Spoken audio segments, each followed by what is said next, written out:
gaan nou so 1 of 2 lesings staan by die volgende onderwerp.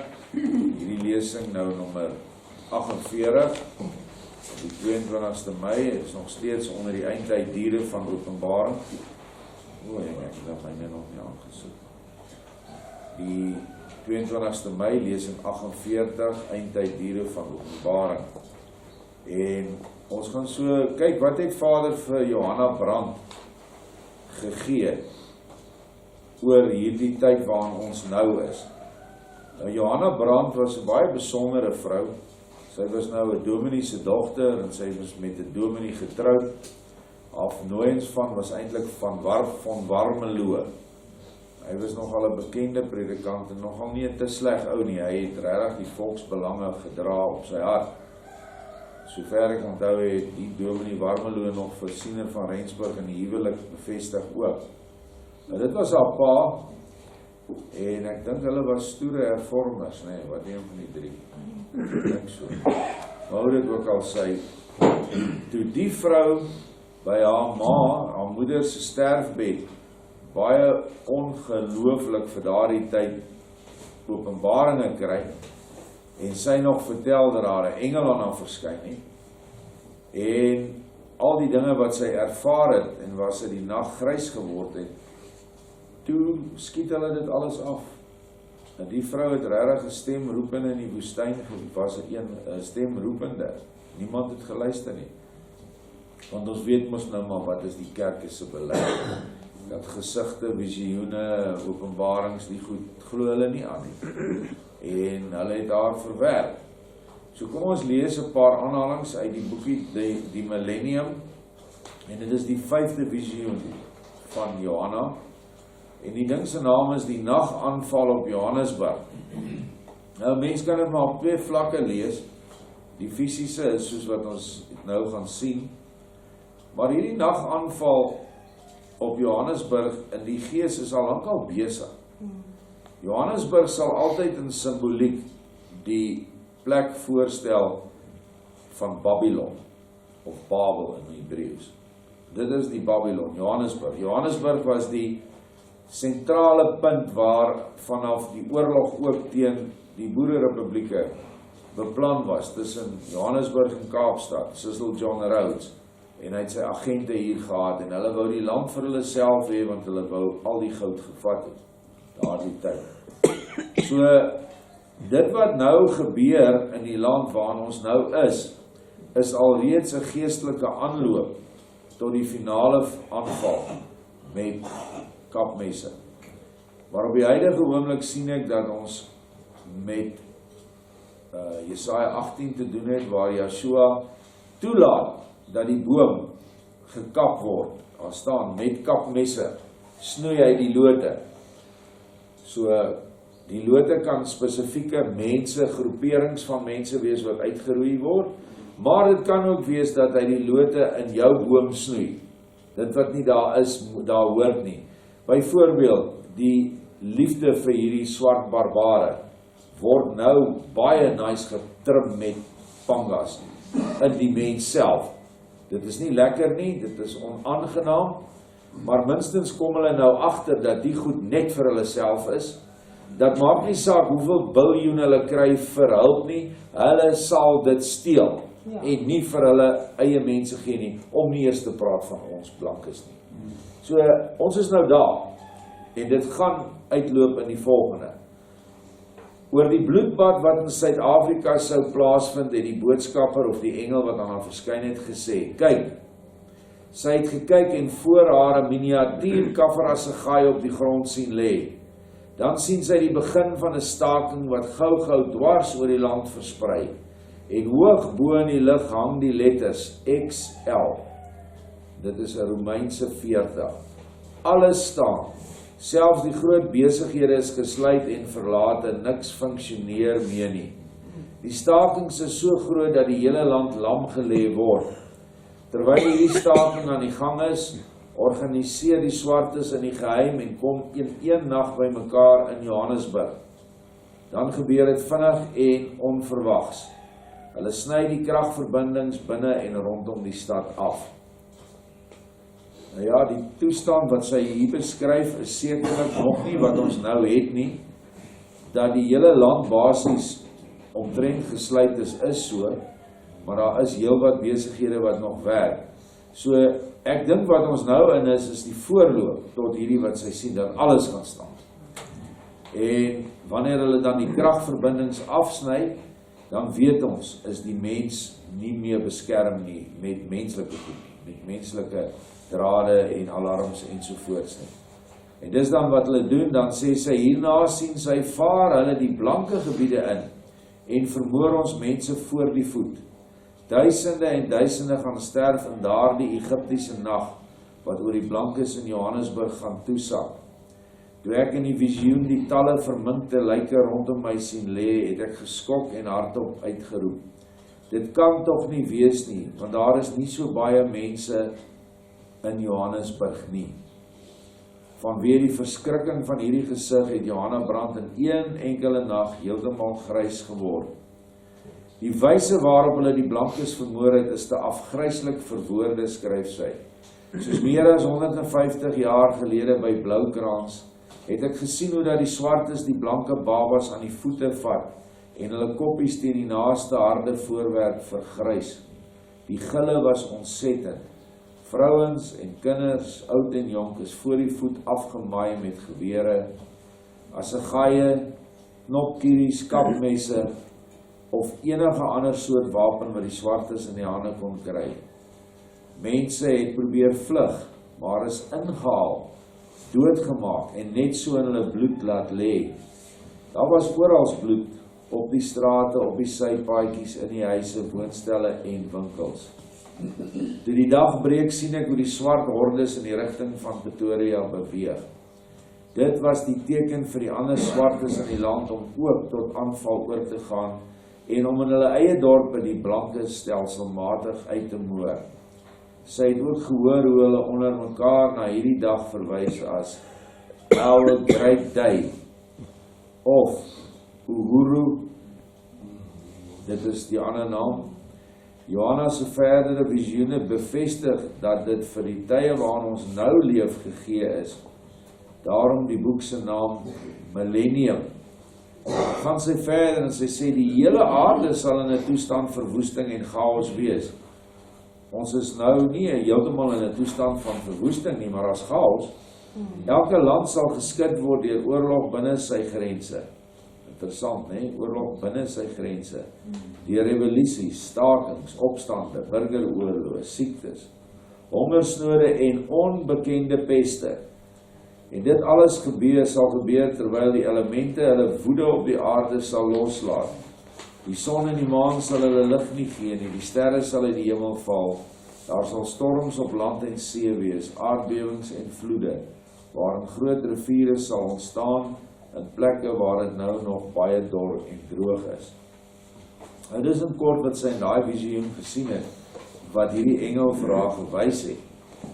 Nou wat baie min mense weet, en of jy aanvaar of jy verwerp Johanna Brandt in totaliteit, is dat die engel wat aan haar verskyn het 'n vrou was 'n vroulike wese, wat nou, wat ons kyk, terugkyk, is dit die troostermoeder wat aan haar verskyn het, in 'n fisiese gedaante van 'n vrou. Dis hoekom sy so grys geword het, kan jy nou dink. Sy moes vir hierdie klomp chauvinistiese dominees vertel, dat 'n vroue engel aan haar verskyn. Hulle sou haar dadelik gesê het, maar jy is met heksery besig, en waarsêery en raadpleging van dooie geeste, en hulle sou haar gevat het, in daardie tyd as ma, of ons sê pa en die man sê hierdie vrou, en hulle is albei dominees, moet nou na Weskoppies toe, want sy is nie lekker nie. Dan sou dit gebeur het. Wat ek nog van haar wou sê, sy was baie betrokke met Irene konsentrasiekamp. Sy het regtig baie wonderlike werk daar gedoen. En sy was baie betrokke met die boervolk se lotgevalle. Nou hierdie Egiptiese nag laat 'n mens dadelik dink aan die Egiptiese nag na die plaag, die 10de plaag was die Egiptiese nag. Dit was die nag van Pasga of Passover in Engels, wat seker dit beter beskryf, wat sê, dat die doodsengel oor die huise beweeg het, wie nie die bloed aan die deurkosyne gehad het nie. Julle ken almal die verhaal van die Pasga lam wat geslag is. En daarom moet ons, wat Yeshua in ons harte in het, ons het hom in ons hart, hoef ons nie vir hierdie goed bang te wees nie. Want daardie nag sal net mense sterf wat nie die bloed van Yeshua in hulle harte het nie. Dit is wat dit sê. Hoe het jy die bloed van Yeshua in jou hart? Jy dien hom, jy glo in hom en jy's besig met sy opdragte. Dan is jy deur sy bloed beskerm. En op hierdie stadium is elke plek wat onder Gilgal se verseeling gebring is 'n plek waar geen moorde gaan plaasvind nie. Inteendeel op 'n ander plek sê hy vir haar, hulle sal nie jou huis eers raak sien nie, sal net verbygaan. Ons sien dit alreeds by padblokkades dat hulle mens feitelik nie raak sien nie, veral as jy bid daarvoor. So wat hier gaan gebeur is, dit gaan baie vinnig gebeur. Nou hierdie grendeltoestand maak natuurlik die hele tafel, dek die tafel heeltemal vir hierdie ding. Want ek gaan nou vir julle sê, daar's baie honger wit mense, maar ek sê vir julle, daar's miljoene meer honger swart mense. Nie dat ek vir hulle enigstens omgee nie, hulle kry wat hulle verdien toe hulle die ANC gekies het om hulle te verteenwoordig. Dieselfde met die DA en dieselfde met die EFF, vir hulle voel ek vere. Maar wat ek wel weet, is dat as hy nie kos kry, maar as hy nie eers sy sin kry nie, dan is hy besig om te brand en te verwoes. En hulle gaan dit nie kan keer nie. Hulle sal dit nie kan keer nie. Alreeds in die townships is daar geen grendeltoestand nie, lockdown nie, glad nie. Hulle gaan maar net aan soos hulle wil. Besop wanneer hulle kinders kom gryp, wat nou Kaapstad koors het, nadat die skole geopen het. En daai ou kom vanaand by die huis en sy kind is nie daar nie, maar in 'n fasiliteit waar hy nie kan bykom nie. Hoor jy, hulle sal begin brand van die een punt van hulle lokasie tot die ander. Hulle sal sommer hulle eie huise ook uitbrand. Want dit is hoe hy is. Hy's 'n totale verwoester. En dit is die goed wat ons gaan sien. En dan gaan hulle kwaad raak. En dan gaan hulle sê, dis apartheid se skuld. Dis mos so. En dan gaan hulle kom, hulle gaan die mense vermoor, want hulle soek kos, hulle soek ander lewensmiddele wat hulle nie kon kry nie, karre en alles wat hulle wil hê. En dis dan wanneer dit in die noordelike voorstede wil lyk dat dit in die voorstede van die weste sal wees, Sandton, Randburg, daai wêreld sal dit kom tot hier by Fourways, as ek kan onthou, is die gebied wat hulle hier geïdentifiseer het. So as jy daar is, gaan jy die punt van hierdie spies, gaan jy mee te doen kry. Maar sodra hulle na Pretoria toe stap, dan begin die ander dorpe presies dieselfde. En dit is geen toeval dat by elke dorp se in- en uitgang plakkerskampe is nie. Hierdie dinge is gesien deur omsiener van Rensburg, oor al hierdie slange wat afkom en hulle krul op die dorpe ensovoorts. Nou wat hulle gaan gebruik, hulle gaan enige iets gebruik. En ek sê vir julle, by die moord by Bloukrans en Moordspruit was dit erg. Daar is honderde boere doodgemaak. Interessant praat hulle nooit van die laar van die Jerusalemgangers nie. Het julle al gehoor daarvan? Daar was, behalwe hierdie laars wat vermoor is, dit was natuurlik meestal mense van die stoere Hollandse kerk, wat nou op daai stadium net besluit het, hulle kamp soos hulle wil, en hulle sal nie na die aanvoerders luister wat sê, maak laars nie. En die Jerusalemgangers het nogal 'n laar gehad, en hulle het nie een aanval deurgegaan in daai nagte wat hulle so gemoor het nie. Wat ons dan kan verstaan daaruit is dat Yeshua by hulle was. En hulle het net getrek, toe hulle by Nylstroom kom, toe dink hulle is by die Nylrivier. Dis hoekom hulle dit toe Nylstroom. En later is 'n klomp van hulle noord, en toe beland hulle deur Suidwes-Afrika, eers Botswana, Suidwes-Afrika, en toe beland hulle in die noorde dele van Angola, wat ons dan noem die Dorsland trek. Baie van ons mense daar doodgegaan, van ontberings. En hulle het toe vir baie jare daar gebly, en toe later weer teruggekom in die vorige eeu. Bietjie van die geskiedenis. So hier's die vrou, die trooster verskyn aan haar, sy skrik vir haar so dood, want sy weet nie wat om te doen nie, want sy word in een nag grys. Nie net so seer van die gesigte wat sy gesien het, maar vir die verskyning van hierdie vrou. Waarna sy toe later 'n boek geskryf het, wat sy in Amerika moes laat druk, want hier in Suid-Afrika was niemand wat dit wou druk nie. En dit is, die boek se naam is The Paraclete, wat vertaal is vir ons deur Madeleine na die komende wêreldmoeder. So, die boek is beskikbaar op ons webwerf, dink ek. Ek moet net seker maak of ons hom al gelaai het. En as jy dan die geestelike, die vroulike van die gees verwerp, die moeder, dan behoort jy ook alles wat ek nou vanoggend vir jou bring en môre ook te verwerp. Want dit kom deur die moeder self, aan haar dogter Johanna Brandt. Johanna beteken natuurlik gunsteling van ja. Dit is wat Johanna beteken in vroulike deel. En Johan, of Johanna, beteken gunsgenoot van ja. Kan ek net ietsie byvoeg? Dit is nou die eerste jaar wat ons 2020 is, wat optel na 40 toe. En dan ook die hele aarde sal in 'n toestand van verwoesting en chaos wees. En dis basies die eerste jaar wat die hele aarde saam in hierdie verknorsing is. Ons vergeet eintlik verwoesting, is altyd dan dink ons aan oorloë en tanks en al die goed. Verwoesting met 'n inspuiting is erger. So dit kan die verwoesting, die toestand van verwoesting kan dit wees wat nou geïmplementeer word. In Amerika het hulle nou 'n wet voorgelê om een staat dat hulle nou sonder enige toestemming lasbriewe kan inkom. As jou kind by die skool positief toets, dan kom hulle vat al die huisgenote, hulle nie eens 'n lasbrief nodig nie, na 'n firma kamp toe. En jy sal sekerlik nie weer van gehoor word. So die dinge is hier. En hy sê hier, elke land geskit word deur oorlog binne sy grense.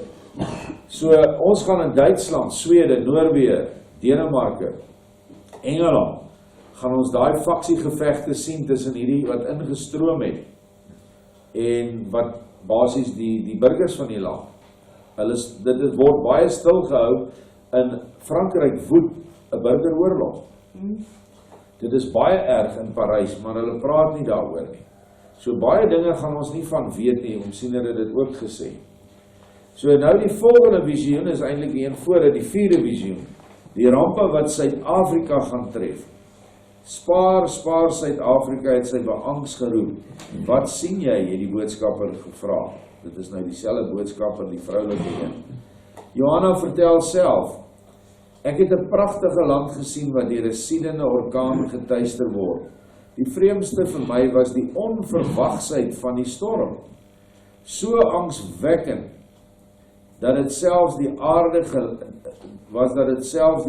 gelyk het asof sy brul en beef, terwyl die bliksemstrale en die gedonder van verwoede elemente die swart wolke uitmekaar skeer, en toe 'n stortvloed van vuur en haalstene op die aarde neergeslinger het. Oral was daar bloed en verwoesting wat gedreig het om alles wat leef van die gesig van die aarde weg te vee. Ek het gesien hoe menslike gedaantes soos blare voor die wind uitmekaar gejaag en na alle dele van die land agtervolg word. So dis wat sy sien, hierdie geweldige orkaan, wat dan beide fisies kan wees, wat ons weet van die groot natuurkatastrofe wat kom, maar alreeds het 'n orkaan die wêreld geslat, die hele wêreld. Elkeen van ons ervaar hierdie aardbewing in ons aarde, en hierdie verskriklike bose winde wat waai. Dink maar aan al die inligting wat Vader die afgelope 2 maande net geopenbaar het, waarmee hierdie ouens besig is. En dit is dit wat ek in die gees sien, wat nou besig is om te gebeur, want dit moet eers in die gees gebeur, voordat dit in die vlees manifesteer. So moenie dink dat ons nou rustig is nie, as ons na die geestelike kyk, is ons waaragtig hier waar ons nou staan. So hulle gooi hierdie goed teen ons. Vergelyk dan hierdie beskrywing veral ten opsigte van die totale onverwagsheid van hierdie storm met die voorafgaande gedeelte oor Ariel, veral in Jesaja 29:2-6. Nou Ariel beteken die leeu van El. Dan sal ek Ariel benoud maak, maar daar sal 'n geklaag en 'n geklag wees, en dit sal vir my soos Ariel wees. Nou ja, ons het al lankal hierdie vers, hoofstuk 29, kon ons trek na Suid-Afrika toe. Dit is vir ons hier in hierdie land gegee. En ek sal in 'n kring teen jou laar opslaan, en jou met wagposte beleer en skanse teen jou oprig. Dis reeds gedoen teen ons. Dan sal jy diep uit die aarde of uit jou siel spreek, en op dobbe toon sal jou woord uit die stof voortkom. En jou stem sal uit die aarde opkom soos die van 'n gees van 'n afgestorwene. En uit die stof sal jou woord piep. Hier praat hy van 'n siel. Nou as jou siel vol stof is, dan beteken dit dat daar geen gewasse kan groei. Dit beteken jy het nooit jou aarde, jou siel benat met die waters wat Vader vir ons uitgiet nou in die laaste tyd. Of anders te gestel, jou aarde het nog nie die laatreëns ontvang, want dit is die beloofde tyd van die laatreëns. Nou, maar jou aarde is stof, en jy piep uit die stof uit, soos wat nou gebeur, hoe die mense kerm, en allerhande ander dinge wil doen, om hierdie aanslag van die bose op ons, deur hierdie 5G en coronavirus, piep uit die stof uit, want daar is nie substans nie, hulle dra nie vrug nie. Want jou grond moet eers nat en bemest wees, voordat daar enige plantjies kan opkom, en dit is die vrugte. So dit het niks met ons te doen nie, want ons wil graag vir Vader vrugte dra. Vrugte van die gees, vrugte van die vlees. Dit is hulp in die vleeslike, hulp in die geestelike. En dit sal ons vrywaar. Dit is die bloed van die deurposte wat jy moet en ek moet hê. Is hierdie spesifieke opdrag dat ons innerlike aarde vrugbaar is, dan sal jy nie eens raak sien nie. Maar die menigte van jou verbasterdes sal wees soos dun stof, en die menigte van die tiranne soos kaf wat wegwaai, en dit sal heeltemal onverwags gebeur. Vanweë Jahwe van die skepingsleermag sal jy in barmhartigheid besoek word, met donder en aardbewing en groot gedruis, wind en storm en die vlam van 'n verterende vuur. Nou ja, ons weet dat ons nou in hierdie tyd is, hierdie verbasterdes, hoofsaaklik hulle wat die evangelie van waarheid verruil het vir 'n evangelie van valsheid of ateïsme of gnostisisme of wat ook al wat nie Yeshua is nie. En daardie mense wat op twee geestesbene staan, miskien 'n bietjie waarheid, miskien 'n bietjie baie leuen of wat ook al, hulle het 'n probleem. Ons weet dat ons onder die seiltjie gaan wees. Hy het klaar vir ons gewys. En die seiltjie is sy gees.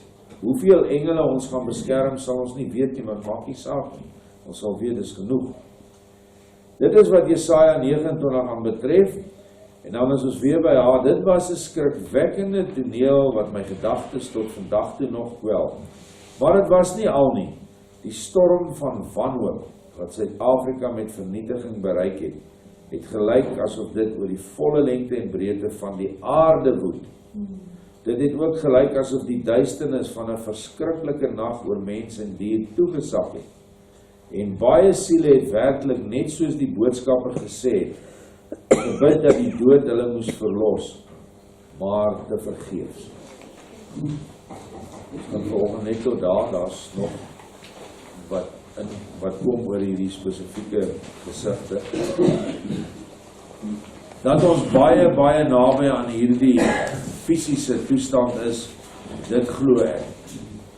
Dit kan weke wees, uiters maande. Ek glo nie jare. En daarom moet ons almal wat luister en wat hier sit, moet ons saak met Vader reg kry. Dit is uiters belangrik dat ons nie nou gaan slaap lê nie. Dat ons bly intree en bly opstaan, sodat in 'n ander stukkie verder sê vir haar, dit moet gebeur, jy kan dit nie anders nie, dit moet gebeur, maar julle kan dit versag deur gebed. Dit sê kan ons doen, en dit moet ons dan doen, en ons is dalk, wel nie dalk, ons is definitief besig daarmee, en ek hoop elkeen in sy hart by, want dit is die enigste ding wat dit gaan stuit. Enige vrae? Dit kan ek net ietsie byvoeg hier. Ek dink regtig ons is weer die vierde seisoen van haar nou, veral met die woorde wat sy sê, die vreemdste vir my was die onverwagsheid van die storm. Ja. Hierdie ding het onbetaald geword. Heeltemal onverwags. Ja, en ek dink Erna het na al die jare die betekenis van daai XL. Ek dink dit is heeltemal in 2020, ja nee, ek glo ook nie, vlees en bloed het dit aan my vrou openbaar. Ja. Verseker. Dan wil ek net bysit, iemand op ons groep, ek het nou haar naam vergeet, hulle is in ons gemeente, het gister vir my gestuur, hulle het een van hulle koeie gekry, met die tong en die uier uitgesny. Toe stuur ek het vir Martin Visoene, en toe antwoord hy dadelik, toe sê hy, dit is nie net multi nie, dit is 'n Uhuru teken.